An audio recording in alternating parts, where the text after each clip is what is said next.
What's going on, you guys? It's your boy B Mahari here, represent Mahari Nation Sports Podcast. Much love to the entire LDBC and the basketball community. You understand what I'm saying?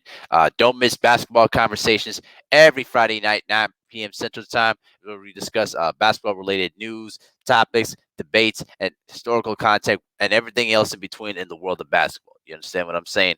But now, with all the pleasantries out the way, unfortunately, there's been a tragic news coming out in the NBA today, and unfortunately, Mr. Hall of Famer Jerry Sloan died today at the age of 78 after almost 4 years of battling Parkinson's disease and Lewy body dementia. And if those of you guys who know what Lewy body dementia is, it's basically the worst kind of Parkinson's disease.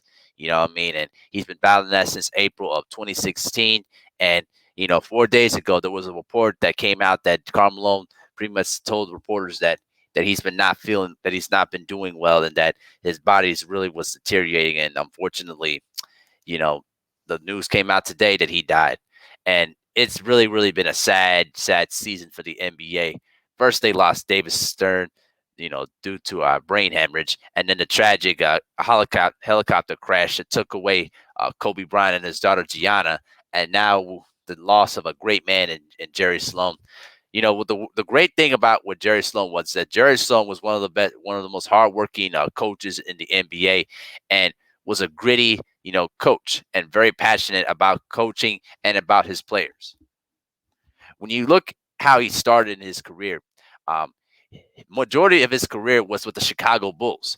He was drafted by the Baltimore Bullets in the '65 draft as the fourth overall pick, and after spending one season with Baltimore, um, he basically was traded to the Chicago Bulls, where he became the original Bull, who was known for his tenacious defense and grit and hustle. And in his first season there, he led them to the playoffs. All right, and he led them to their first and only division title before the Jordan era. And he was first team All NBA defense from '69 to '72, and then for 2 straight years in '74 and '75. You know what I mean? And averaged 14 points per game throughout his career. And his number 4 jersey is retired by the Chicago Bulls. Now, after he retired in '76, he started his coaching career while at Evansville, where his was alma mater at. Then 2 years later, he became he joined the Chicago Bulls and became a scout. And after spending one season as a scout, he became an assistant coach. And then in '79, he was promoted as a head coach. And he held that position for 3 years and led them to the playoffs in the second year before a poor start to his third year led to his dismissal. And after departing from Chicago, the same thing applied when he joined the Jazz. He became a scout for 1 year and then became the head coach of the Evansville Thunder of the CBA for the '84 season. But he never coached a game there. Instead, he decided to take an opportunity to become the assistant coach with the Utah Jazz under legendary coach Frank Layden. He spent 4 seasons, with as an assistant coach under Frank Layden, in the beginning years of the Stockton and Malone era until December of '88 when Frank Layden, resigned as head coach and then became the team president. The Jazz chose him as their head coach, and for 23 seasons, um, he was one of the premier coaches in NBA history. He enjoyed 16 consecutive playoff seasons. All right, and he led the Jazz to 6 division championships, 10 seasons with 50 plus wins. All right. He led the Utah Jazz to 5 trips to the Western Conference Finals from '92, '94, '96, '97, '98, and also 2007. Okay. And led them to 2 straight NBA Finals appearances and had great legendary series with the Chicago Bulls, but ultimately they fell short of winning an NBA championship. He coached Hall of Famers like John Stockton and Karl Malone, along with other great players like Jeff Hornacek, Antoine Carr, Mark Eaton, and Jeff Malone, and then also Andre Karolinko, Carlos Boozer, and Darren Williams. You understand what I'm saying? This guy was legit, and he really continued his performance at a high level after Stockton retired and after Malone moved on to the Lakers after the 02-03 season. Okay, and the 03-04 Jazz, to be honest with you, were supposed to be one of the worst teams in the NBA. You know what I mean? But they defied all expectations and just missed the playoffs by a tiebreaker, and after winning 42 games in an 03-04 season, which meant that he missed the playoffs for the very first time.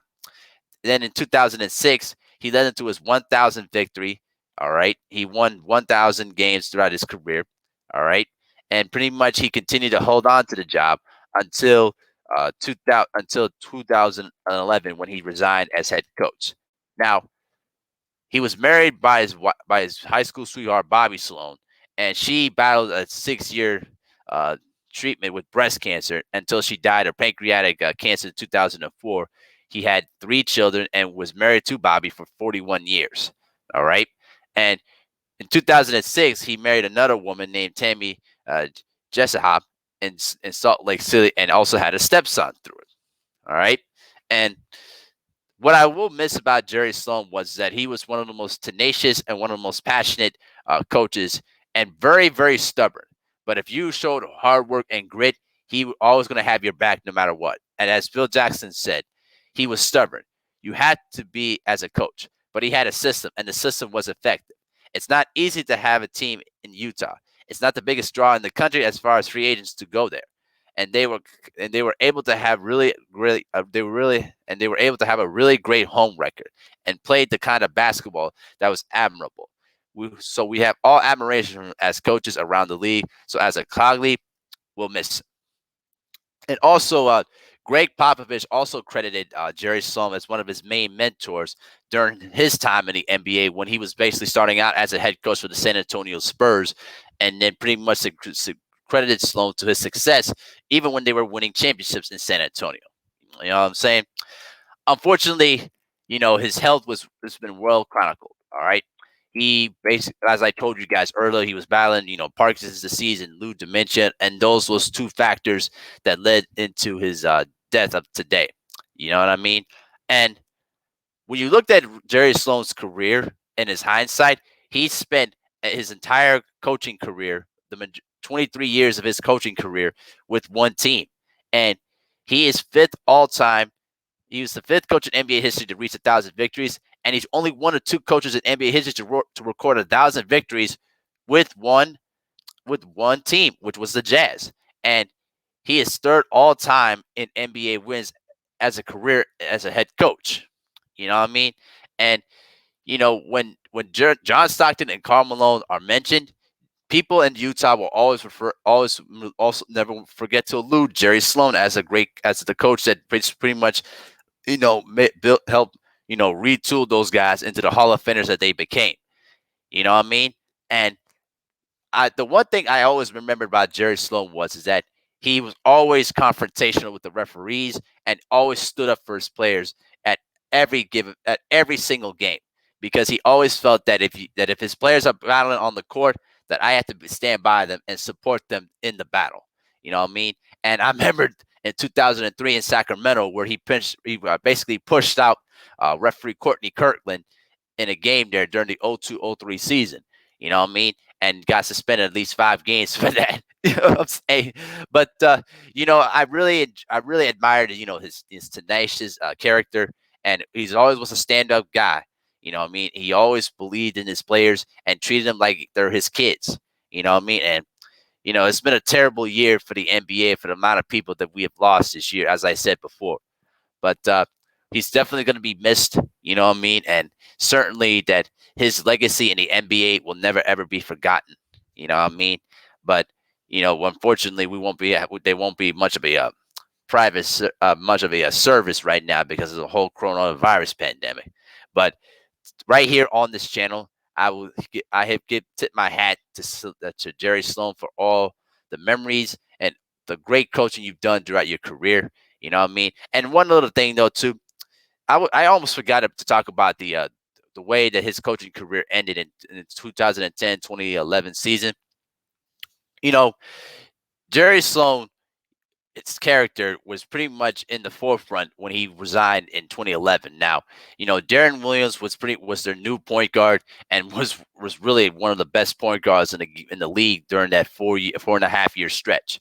But there were times, during games where Darren Williams would ignore Jerry Sloan's instructions in the game, and gradually it was building over time to the point where, Jerry Sloan pretty much had enough because Jerry Williams wasn't going to listen to him.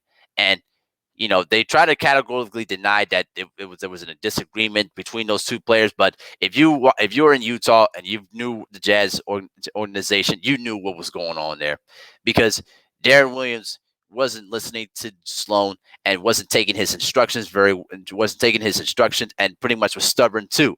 And unfortunately, that pretty much ended their relationship, and Jerry Sloan resigned.